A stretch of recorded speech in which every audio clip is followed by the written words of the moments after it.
Australia series সামনে রেখে ডারউইনে বাংলাদেশের প্রস্তুতি। পেস আক্রমণ সামলাতে নিচে বাড়তি মনোযোগ। ৭,০০০ রানের মাইল ফলক স্পর্শের অপেক্ষায় মুশফিক। এশিয়ান গেমসের জন্য ফেডারেশনগুলোকে আর্থিক সহায়তা দেবে মন্ত্রণালয়, জানালেন প্রতিমন্ত্রী আমিনুল হক। স্থায়ী আয়ের ব্যবস্থা করতে বিশেষ প্রকল্প অনুমোদন। এশিয়ান গেমস সামনে রেখে ২৪ সদস্যের প্রাথমিক দল ঘোষণা হকি দলের। কঠিন গ্রুপে থেকেও ভালো করার আশা। ১২ আগস্ট জার্মানি যাচ্ছেন গেরহার্ড শিষ্যরা।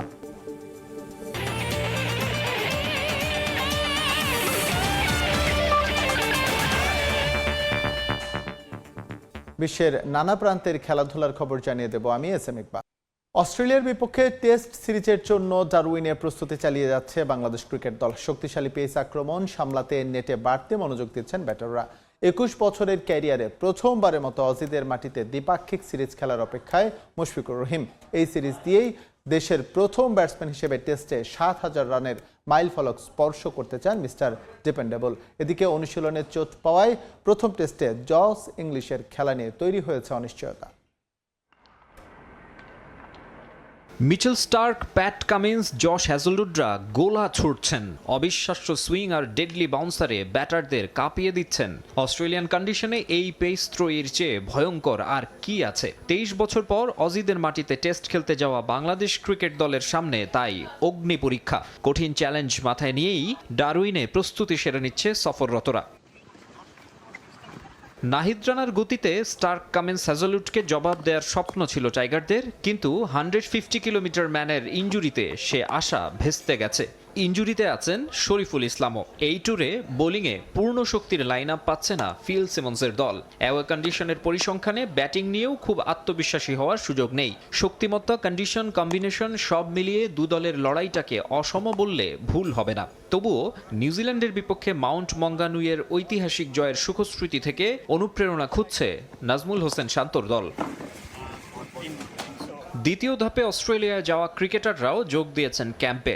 সেখানকার ট্রেনিং ফ্যাসিলিটিস সহ সার্বিক ব্যবস্থাপনায় মুগ্ধ সফররতরা। প্রাথমিক লক্ষ্য নর্দার্ন টেরিটরির কন্ডিশনের সঙ্গে মানিয়ে নেয়া। অনুশীলনে বাড়তি মনোযোগ দিচ্ছেন ব্যাটাররা। আলাদা নজর ২১ বছরের ক্যারিয়ারে প্রথমবারের মতো অস্ট্রেলিয়ার মাটিতে দ্বিপাক্ষিক সিরিজ খেলার সুযোগ পাওয়া মুশফিকুর রহিমের ওপর। দেশের প্রথম ব্যাটার হিসেবে টেস্টে ৭,০০০ রানের সামনে মুশফিক।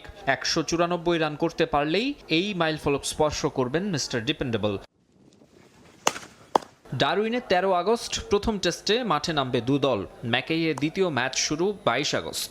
হোম সিরিজের আগে পুরোদমে দলীয় প্রস্তুতি শুরু না করলেও শক্তিশালী স্কোয়াড ঘোষণা করে অজিরা বুঝিয়ে দিয়েছে সিরিজটাকে হালকাভাবে নিচ্ছে না। রিহ্যাব শেষে মাঠে ফেরার অপেক্ষায় স্পিনার নেথান লায়ন। তবে প্রথম টেস্টে জশ ইংলিশকে নিয়ে তৈরি হয়েছে শঙ্কা। প্র্যাকটিসের সময় ব্যাক ইনজুরিতে পড়েছেন এই wicket keeper batter. Maksum Alam Khan, Somoy Sangbad. পূর্ণ শক্তির দল ঘোষণা করলেও বাংলাদেশের বিপক্ষে একচেটিয়া দাপট দেখাতে পারবে না অস্ট্রেলিয়া। তাসকিন হাসানরা কঠিন সময় উপহার দেবে স্মিথ, লাবুশেইনদের, এমন মন্তব্য করেছেন সাবেক অধিনায়ক আকরাম খান। তবে তার চিন্তার কারণ টাইগার ব্যাটিং ইউনিট, আর ওই চিন্তা বাড়িয়েছে সবশেষ জিম্বাবুয়ে সিরিজের হতশ্রী পারফরম্যান্স। ঘাম ঝরানো অনুশীলন, আছে কন্ডিশনের সঙ্গে মানিয়ে নেয়ার পরীক্ষা। অস্ট্রেলিয়ায় কঠিন সময় অপেক্ষা করছে বাংলাদেশি ব্যাটারদের সামনে। অস্ট্রেলিয়ার মাটিতে অজিদের ইতিহাস সেরা পেস ত্রয়ীকে সামলানো শান্ত মুশফিকরা নিজেদের ক্যারিয়ারেই হয়তো এমন কঠিন চ্যালেঞ্জে পড়েনি এর আগে কখনোই। ওই চ্যালেঞ্জ উতরাতে দলগত প্রচেষ্টার বিকল্প দেখছেন না আকরাম খান। টিমে কিন্তু আপনার ৩টা পার্ট আছে, ওই ৩টা পার্ট ভালো করতে হবে। একটা পার্টের কথা বললে তো হবে না, বাকি যে 2টা পার্ট আছে সেটাও কিন্তু আমাদেরকে ডেভেলপ করতে হবে। সবচেয়ে বিগেস্ট প্রবলেম বাংলাদেশের জন্য ব্যাটিংয়ের কনসিস্টেন্সি। কারণ এই যে রিসেন্টলি একটা আমাদের স্ট্যান্ডার্ডের নিচে আমি বলবো, জিম্বাবুয়ে যাওয়ার আগে আমাদের তো প্রত্যাশা ছিল প্রত্যেকটা ফরম্যাটেই আমরা জিতবো, বাট সেখানে গিয়ে কিন্তু আমরা 2 ফরম্যাটে হেরে যাই। তো ব্যাটিংটা মানে আপনার খুব বাজে করেছি আমরা। সো সেটা কিন্তু আমাদেরকে ওখানে ভালো করতেই হবে।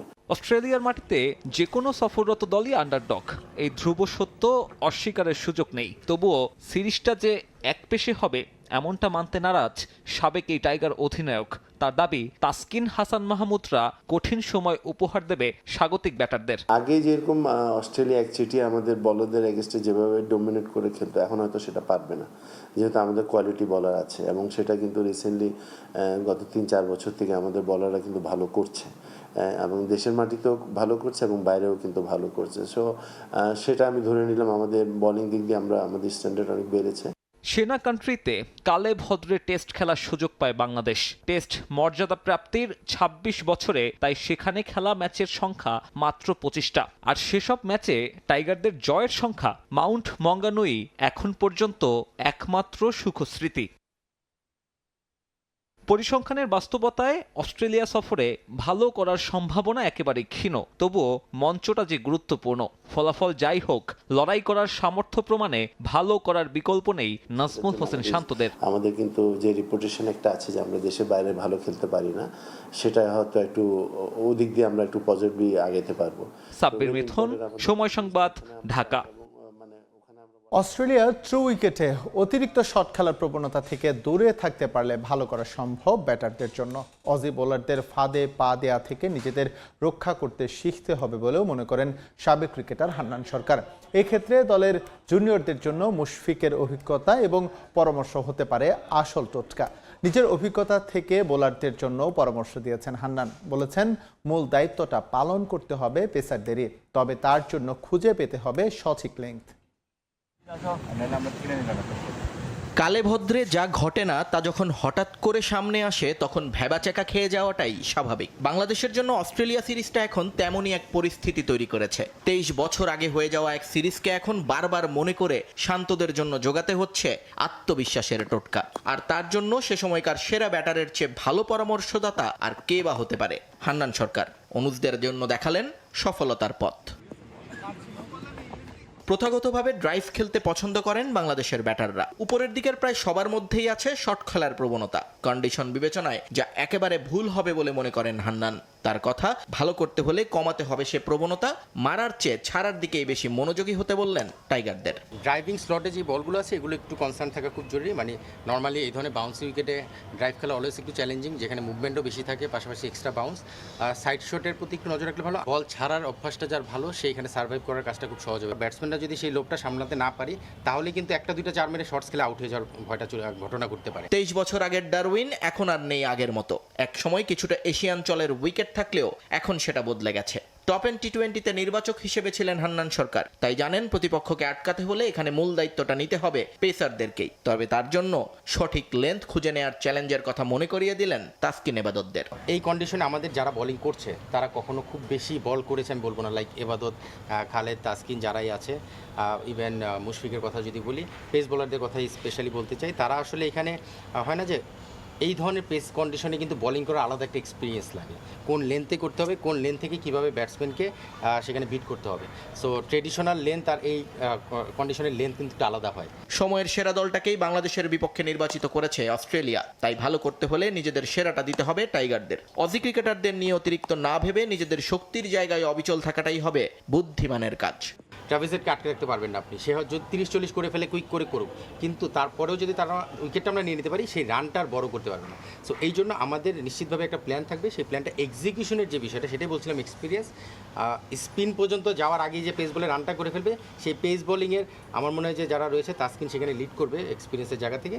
সো লেটস সি, আসলে হোপ ফর দ্য বেস্ট। 23 বছর আগে টেস্টগুলোকে 4 দিনে নিয়ে যাওয়াটাকেই সাফল্য হিসেবে দেখেছিল তৎকালীন ম্যানেজমেন্ট। কিন্তু হান্নানের বিশ্বাস, এবার আর দিন ক্ষেপণ নয়, অজিদের চমকে দেবে শান্ত বাহিনী। নিয়ন মুহাইমিন, সময় সংবাদ, ঢাকা। বাংলাদেশের বিপক্ষে টেস্ট সিরিজে ব্যাটিং সহায়ক উইকেট চান অস্ট্রেলিয়ান কিংবদন্তি ক্রিকেটার অ্যালান বোর্ডার। বোলাররা সুবিধা পেলেও 2-3 দিনে যেন ম্যাচ শেষ না হয়ে যায় সেই বিষয়টি বিবেচনায় রেখে পিচ বানানোর পরামর্শ দিয়েছেন কিউরেটরদের। অজিদের সেরা একাদশ নিয়ে বাংলাদেশের বিপক্ষে মাঠে নামা উচিত বলেও মত বোর্ডারের। আগামী 10 মাস ব্যস্ত সূচির মধ্য দিয়ে যেতে হবে ক্রিকেট অস্ট্রেলিয়াকে। খেলতে হবে 15টি টেস্ট, তাই আলোচনায় ওয়ার্কলোড ম্যানেজমেন্ট। অনেক সাবেকরা বলছেন আগে থেকেই বিশ্রাম দিয়ে খেলানো উচিত ছিল ক্রিকেটারদের। তাই বাংলাদেশের বিপক্ষে টেস্টে পূর্ণ শক্তির দল নিয়ে কিছুটা দুশ্চিন্তায় অজিরা। অস্ট্রেলিয়ার কন্ডিশনে সাদা পোশাকে টাইগাররা কতটা প্রতিদ্বন্দ্বিতা করতে পারবে সেটি নিয়েও প্রশ্ন আছে। এর আগে 2003 সালে স্বাগতিকদের মাটিতে খেলা 2 টেস্টেই হেরেছে ইনিংস ব্যবধানে, এমনকি ম্যাচ পঞ্চম দিন পর্যন্ত গড়ায়নি। তাছাড়া সাম্প্রতিক সময়ে অন্য দেশগুলোর বিপক্ষেও হয়েছে এমনটা। টাইগারদের বিপক্ষে যেন এমনটা না হয় তা নিয়ে আগেই পিচ কিউরেটরদের সতর্ক করলেন অ্যালান বোর্ডার। আগের ম্যাচগুলোতে পিচে বেশি ঘাস থাকায় টেস্টগুলো 2-3 দিনেই শেষ হয়ে যেত। বোলাররা এতে একচেটিয়া সুবিধা পেয়েছে। সামনের ম্যাচ থেকে ভালো উইকেট দেখতে চাই, এমন সমতল পিচ যেন ব্যাটসম্যানরা রান পায়। খেলাটা যেন চতুর্থ বা পঞ্চম দিন পর্যন্ত মাঠে গড়ায়। অন্তত প্রথম 2 দিন উইকেট ব্যাটসম্যানদের দখলে থাকা উচিত। অস্ট্রেলিয়ার উইকেটে লাল বলে রক্ষণাত্মক খেলা খুবই কঠিন, সিম মুভমেন্টে আক্রমণাত্মক খেলাও জটিল। আমি চাই এমন পিচ যা সবাইকে সুযোগ দেবে। শুরুতে ব্যাটারদের, আর ম্যাচ তৃতীয় বা চতুর্থ দিনে গড়ালে স্পিনার ও পেসাররা সহায়তা পাবে। উইকেট নিয়ে সমালোচনার পাশাপাশি অস্ট্রেলিয়া ক্রিকেট বোর্ডের প্রশংসাও করেন তিনি। আমি সবসময় সেরা একাদশ মাঠে নামানোর পক্ষে। ইনজুরিতে কেউ ছিটকে গেলে বিকল্পরা এগিয়ে আসবে, অনেক তরুণরাও সুযোগ পাবে, সবাই খেলার মধ্যে থাকবে। এতে আমরা আগের থেকে বেশি সময় ম্যাচে নিয়ন্ত্রণ ধরে রাখতে পারবো। 6 মাস পর টেস্ট খেলতে নামছে অস্ট্রেলিয়া। 2022-এ ভারতের বিপক্ষে সিরিজ হারের পর ঘরের মাঠে সবকটি সিরিজ জিতেছে অজিরা। তাই বড় কঠিন পরীক্ষার মুখেই পড়তে যাচ্ছে বাংলাদেশ। নাজমুল হাসান পুলক, সময় সংবাদ। এশিয়ান গেমস সামনে রেখে অনুশীলনের জন্য ফেডারেশনগুলোকে আর্থিক সহায়তা দেবে যুব ও ক্রীড়া মন্ত্রণালয়। একই সঙ্গে মেগা ইভেন্টের পর বছরব্যাপী অনুশীলনের আওতায় আনা হবে সম্ভাবনাময় ফেডারেশনগুলোকে, জানিয়েছেন প্রতিমন্ত্রী আমিনুল হক। তাছাড়া পিছিয়ে থাকা ফেডারেশনগুলোর বাৎসরিক ব্যয় নিশ্চিতে স্থায়ী আয়ের ব্যবস্থা করতে প্রধানমন্ত্রীর তরফ থেকে একটি প্রজেক্টের অনুমোদন দেওয়া হয়েছে বলেও জানান তিনি। আসছে সেপ্টেম্বরে জাপানের মাটিতে বসতে যাচ্ছে এশিয়ান গেমসের 20তম আসর। 26টি ডিসিপ্লিনে প্রায় 200-র বেশি অ্যাথলিট অংশ নেওয়ার কথা আসন্ন ইভেন্টে। এর আগে এই আসর থেকে পদক নিয়ে ফিরেছেন লাল সবুজের অ্যাথলিটরা। এবার সেই স্বপ্নের পথে বড় বাধা, সঠিক প্রস্তুতির অভাব। নানা কারণে বিলম্বিত হয়েছে প্রস্তুতি নিতে। আর্থিক সংকট বরাবরই বড় বাধা। তবে এবার সেই আক্ষেপ ঘোচানোর আশ্বাস দিয়েছেন যুব ও ক্রীড়া প্রতিমন্ত্রী। প্রস্তুতির সার্বিক সহযোগিতা করবে ক্রীড়া পরিষদ। যে কোনো খেলা বা কোনো প্রোগ্রাম হলে সেটা আমরা হঠাৎ করেই এই এক পাশের একটি প্র্যাকটিস সেশন বা ট্রেনিং সেশন করেই আমরা সেই জায়গায় যাই। এটা জাস্ট আমি মনে করি যে এটা অংশগ্রহণ করার জন্যই যাওয়া আর কি। বাট এটার লক্ষ্য স্থির করে যে আমি এই এশিয়ান গেমস কিংবা অলিম্পিক বা কমনওয়েলথের মতো বা সাব গেমসের মতো জায়গাতে আমি পদক চাই, এই যে লক্ষ্যটা আসলে আমরা এখনো স্থির করতে পারিনি। তা আমি মনে করি যে আমাদের ইতিমধ্যে একটি পরিকল্পনা রয়েছে এবং মাননীয় প্রধানমন্ত্রীও নির্দেশনা দিয়েছেন। তাদের সকল প্রকারের সুযোগ সুবিধা নিশ্চিত করা হবে এবং তাদের পরিবার, তারা যাতে নিশ্চিন্তে দেশের জন্য খেলতে পারে, এই জায়গাটুকু আমরা ইনশিওর করতে চাই। মতিঝিল পাড়ার ফেডারেশন নিয়ে ভিন্ন পরিকল্পনা আছে ক্রীড়া মন্ত্রণালয়ের। শুধু ইভেন্ট কেন্দ্রিক স্বল্প সময়ের প্রস্তুতি নয়, বছরব্যাপী প্রশিক্ষণের আওতায় রাখতে চান অ্যাথলিটদের। একই সঙ্গে পিছিয়ে থাকা ফেডারেশনগুলোর জন্য নতুন প্রজেক্ট অনুমোদন দিয়েছেন প্রধানমন্ত্রী। এশিয়ান গেমসের পরে আমরা যে সিলেক্টিভ ইভেন্টগুলো থাকবে, যেগুলোতে আমাদের পদক পাওয়ার সম্ভাবনা অনেক বেশি, সেই ইভেন্টগুলোকে আমরা সারা বছর ট্রেনিং সেশনের ভিতরে রাখবো এবং এটা সরকারের পক্ষ থেকে সার্বিক সহযোগিতা হবে। এবং আমরা ফেডারেশনগুলোকে স্বাবলম্বী করার জন্য ইতিমধ্যে আমাদের মাননীয় প্রধানমন্ত্রী একটি কার্যক্রম হাতে নিয়েছেন। তা আশা করি ইনশাল্লাহ দ্রুত এই কার্যক্রমটি যদি বাস্তবায়ন হয়, তাহলে ফেডারেশনগুলো তারা আর্থিকভাবে স্বাবলম্বী হবে, যাতে তাদের বছরব্যাপী তাদের বিভিন্ন দেশীয় বা আন্তর্জাতিক কোনো টুর্নামেন্ট করার জন্য যাতে তাদের আর্থিক যেই সংকটের মুখে পড়তে হয়, সেই সংকটটা যাতে তারা কাটিয়ে উঠতে পারে। এখন পর্যন্ত এশিয়ান গেমস থেকে মোট 14টি পদক জিতেছে বাংলাদেশ। সবশেষ 2023 সালে 2টি ব্রোঞ্জ পদক জিতেছে বাংলাদেশ নারী ও পুরুষ ক্রিকেট দল। তারেক হাসান শিমুল, সময় সংবাদ, ঢাকা। এনএসসি ভবন সহ মতিঝিল পাড়ার ক্রীড়াঙ্গনকে মাদক মুক্ত করে স্পোর্টস হাব হিসেবে গড়ে তুলতে চান জাতীয় ক্রীড়া পরিষদের নব্য পরিচালক জাহেদ পারভেজ চৌধুরী। দিনে ব্যবসায়ীদের জন্য থাকলেও সন্ধ্যার পর এই এলাকাতে পরিবার নিয়ে সময় কাটানোর পরিবেশ তৈরি করবেন বলেও জানান জাহেদ পারভেজ। লক্ষ্য নির্ধারণ করেছেন 5 বছরের মধ্যে অলিম্পিকে পদক অর্জনের। স্পোর্টসের মাধ্যমে আগামী যুব সমাজকে মাদক থেকে দূরে রেখে এবং একটা সুস্থ জাতি গঠনে স্পোর্টস গুরুত্বপূর্ণ ভূমিকা রাখছে। দেশের ক্রীড়াঙ্গনের প্রাণকেন্দ্রকে মাদক মুক্ত করার প্রতিশ্রুতি ক্রীড়া পরিষদ পরিচালকের, অথচ আলোর নিচেই অন্ধকার। যে প্রতিষ্ঠান থেকে পরিচালনা করা হয় দেশের ক্রীড়াঙ্গন, সেই এনএসসি ভবনের নিচেই মাদক সেবীদের আড্ডা। দেদারসে চলছে মাদক সেবন। এনএসসির জাতীয় স্টেডিয়াম, হকি মাঠ সহ মতিঝিলের এই অঞ্চলটিকে বাংলাদেশের স্পোর্টসের ফুসফুস বললেও ভুল হবে না। দেশের ক্রীড়াঙ্গনের এই গুরুত্বপূর্ণ এলাকায় শুধু মাদক সেবীদের আড্ডা নয়, আছে ময়লার ভাগার সন্ধান আনতেই বসে জোয়ার আসরও। এইগুলো সরাতে এরই মধ্যে পরিকল্পনা হাতে নিয়েছে জাতীয় ক্রীড়া পরিষদ। পুলিশ বুথ থাকবে, সিকিউরিটি সিস্টেম থাকবে, সিসি ক্যামেরা থাকবে এবং মনে করেন সোলার লাইট সিস্টেম করে দিনে রাতে যাতে এখানে পর্যাপ্ত খেলাধুলা পরিবেশ থাকে এবং প্রত্যেকটা দোকানকে ইনস্ট্রাকশন দেওয়া থাকবে, যাদের ময়লা থাকবে তাদের জরিমানার ব্যবস্থা করে যেগুলো আছে এটা একটা আমরা সুন্দর পরিবেশ ইনশাআল্লাহ তৈরি করব। মতিঝিল অন্যতম ব্যবসায়িক অঞ্চল হওয়ায় দোকানপাট সরানো কঠিন, তবে শৃঙ্খলার মধ্যে আনা সম্ভব। 3 থেকে 6 মাসের মধ্যে এই জায়গাকে স্পোর্টস হাব হিসেবে গড়ে তুলতে চান জাহিদ পারভেজ। টেবিল টেনিস বা কাবাডি, ভলিবল যে ফেডারেশন বা যেগুলো রয়েছে ওইটা আমরা একটা স্পোর্টস হাব হিসেবে তৈরি করতে চাই এবং এমনভাবে করতে চাই যেন সন্ধ্যার পর পরিবার নিয়ে বাচ্চাদের নিয়ে এখানে দেখাতে পারে যে এটা একটা স্পোর্টস জোন, এখানে খেলাধুলার পরিবেশ আছে, আপনারা সবাই ক্রীড়ামুখী হন। এছাড়া বাংলাদেশ অলিম্পিকে কখনো পদকের দেখা পায়নি। 42 বছর ধরে এই মঞ্চে প্রতিনিধিত্ব করে লাল সবুজের দেশ। সেই আক্ষেপ পূরণের লক্ষ্য নির্ধারণ করেছে ক্রীড়া পরিষদ। ক্রীড়াঙ্গনের একটা সুদূর প্রসারের প্ল্যান রয়েছে। আগামী 5 বছরের মধ্যে আমরা চাই অলিম্পিকে পদক জেতা। জাতীয় স্টেডিয়াম এলাকায় স্পোর্টস হাব রূপ দেওয়ার এই উদ্যোগ শুধু পরিকল্পনাতেই আটকে থাকবে নাকি বাস্তবে রূপ নেবে, এখন সেটাই দেখার অপেক্ষা। জিহাদ আল হাসান, সময় সংবাদ, ঢাকা। এশিয়ান গেমস সামনে রেখে 24 সদস্যের প্রাথমিক দল ঘোষণা। বাংলাদেশ হকি ফেডারেশনের আগামী কয়েকদিনের পারফরমেন্স মূল্যায়ন করে এখান থেকেই চূড়ান্ত স্কোয়াড বেছে নেবেন পিটার গেরহার্ড। এদিকে কঠিন গ্রুপে পড়লেও গেমসে ভালো করার আশা ব্যক্ত করেছেন হকি খেলোয়াড়রা। 38 খেলোয়াড় নিয়ে শুরু হয়েছিল বাংলাদেশ হকির এশিয়ান গেমস প্রস্তুতি। কয়েকদিনের অনুশীলন শেষে এই সংখ্যাটা 24-এ নামিয়ে আনলো টিম ম্যানেজমেন্ট। আরও কিছুটা সময় ঝালিয়ে নিয়েই 20 সদস্যের চূড়ান্ত স্কোয়াড বেছে নেওয়ার অপেক্ষায় গেরহার্ড পিটার।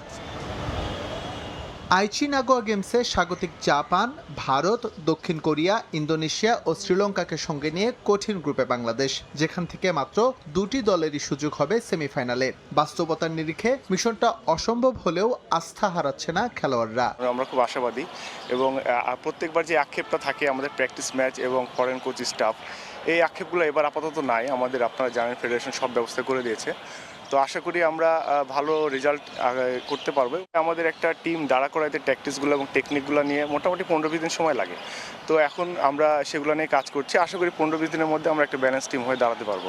এশিয়ান গেমসের চূড়ান্ত প্রস্তুতি নিতে এবার জার্মানিতে প্রায় 1 মাসের ক্যাম্প করবে বাংলাদেশ। এজন্য 12 আগস্ট দেশ ছাড়বেন গেরহার্ড শিষ্যরা। সেখানে অনুশীলনের পাশাপাশি বিভিন্ন পর্যায়ের দলের বিপক্ষে অন্তত 16টি ম্যাচ খেলবে লাল সবুজ। আজকে আমাদের 24 জনের নাম ঘোষণা করা হয়েছে। এখান থেকে 20 জন জার্মান যাবে। তা আশা করি ওখানে যা যদি আমরা ভালোভাবে প্র্যাকটিস ম্যাচ খেলতে পারি তাহলে ভালো কিছু হবে ইনশাল্লাহ। এখন যারা 24 জন আছে অবশ্যই তারা নিজের থেকে বেটার পারফরমেন্স দেওয়ার চেষ্টা করবে, যারা 20 জনে থাকা যায়, জার্মানি যাওয়া যায়। ইনশাল্লাহ আশা করি ভালো একটা চ্যালেঞ্জিং হবে। গেমসের জন্য কেমন হয়েছে অনুশীলন তা ঝালিয়ে নিতে অনূর্ধ্ব 20 দলের বিপক্ষে একটি প্রস্তুতি ম্যাচ খেলবে জাতীয় দল। এই ম্যাচের পারফরমেন্স প্রভাব ফেলবে চূড়ান্ত স্কোয়াড নির্বাচনে। এস এম ইকবাল, সময় সংবাদ, ঢাকা। আবারও স্বাগত খেলার সময়। বিশ্বকাপের অংশীদারিত্ব বিক্রির পরিকল্পনায় ঘিরে সমালোচনায় টালমাটাল ফিফা। সেই বিতর্কের মধ্যে এবার সভাপতি জিয়ান্নি ইনফান্তিনোর বিরুদ্ধে প্রকাশ্যে ব্ল্যাকমেইলের অভিযোগ তুলেছে জর্ডান ফুটবল অ্যাসোসিয়েশনের সভাপতি প্রিন্স আলী বিন আল হুসাইন। এদিকে উদ্ভূত পরিস্থিতি সামাল দিতে আজ মরক্কোর রাবাতে জরুরি বৈঠকে বসবেন ইনফান্তিনো। ফিফার ভেতরের অস্থিরতা যেন থামছেই না। বিশ্বকাপের বাণিজ্যিক কার্যক্রমে বেসরকারি বিনিয়োগ পরিকল্পনা নিয়ে সদস্য দেশগুলোর তীব্র বিরোধিতার মুখে সম্প্রতি সেই উদ্যোগ থেকে সরে দাঁড়ায় ফিফা। এরপর থেকেই সংগঠনটির নেতৃত্ব নিয়ে প্রশ্ন আরও জোরালো হতে থাকে। পুনর্নির্বাচনের সমর্থন হারাতে থাকেন ফিফা সভাপতি জিয়ান্নি ইনফান্তিনো। পরিস্থিতি সামাল দিতে বুধবার মরক্কোর রাবাতে জরুরি বৈঠক ডাকেন তিনি।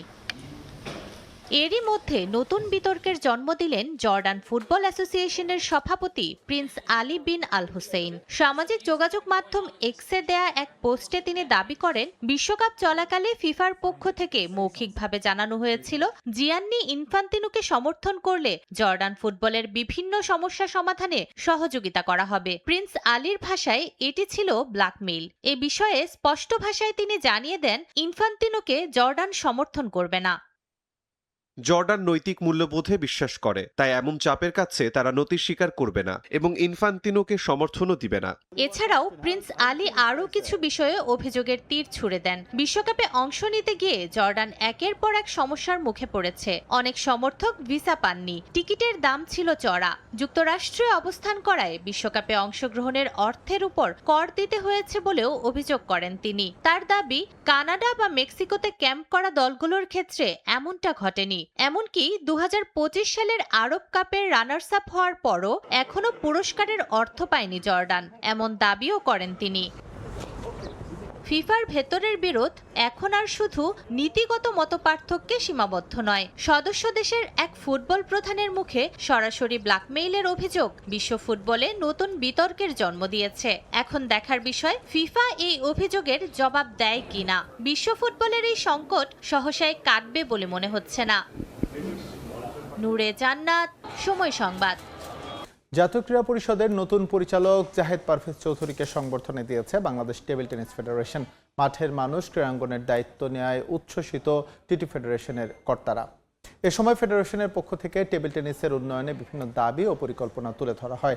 নতুন পরিচালক জাহেদ পারভেজ চৌধুরী আশ্বাস দেন, খেলাটির অবকাঠামো উন্নয়ন, প্রশিক্ষণ সুবিধা বৃদ্ধি এবং ইনডোরের এসি মেরামত করে খেলোয়াড়দের জন্য সুন্দর পরিবেশ নিশ্চিত করতে জাতীয় ক্রীড়া পরিষদ সর্বাত্মক সহযোগিতা করবে। এনইসির এই পরিচালক বাংলাদেশ দলের সাবেক ফুটবলার। খেলোয়াড়ি জীবনের অভিজ্ঞতা কর্মক্ষেত্রে কাজে লাগিয়ে দেশের ক্রীড়াঙ্গনকে এগিয়ে নিতে পারবে বলে মনে করছেন টেবিল টেনিস ফেডারেশন কর্তারা।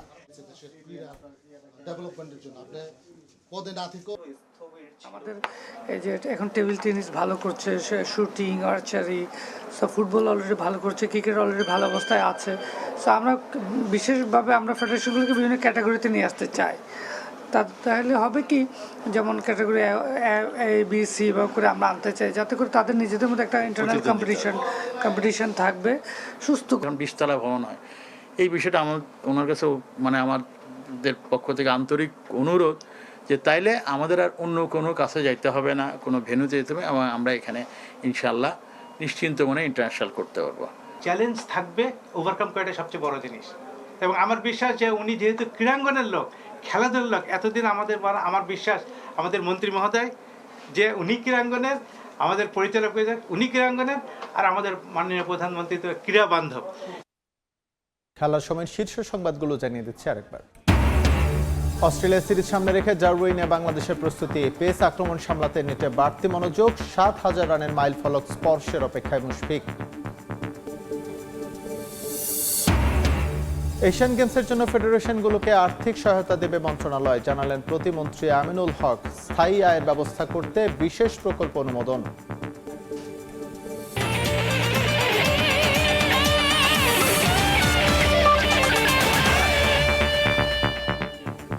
এই ছিল খেলার সময়ের এখনকার আয়োজনে। এরপর দুপুরের সময়ের সঙ্গে থাকবেন ইমদাদুল হক।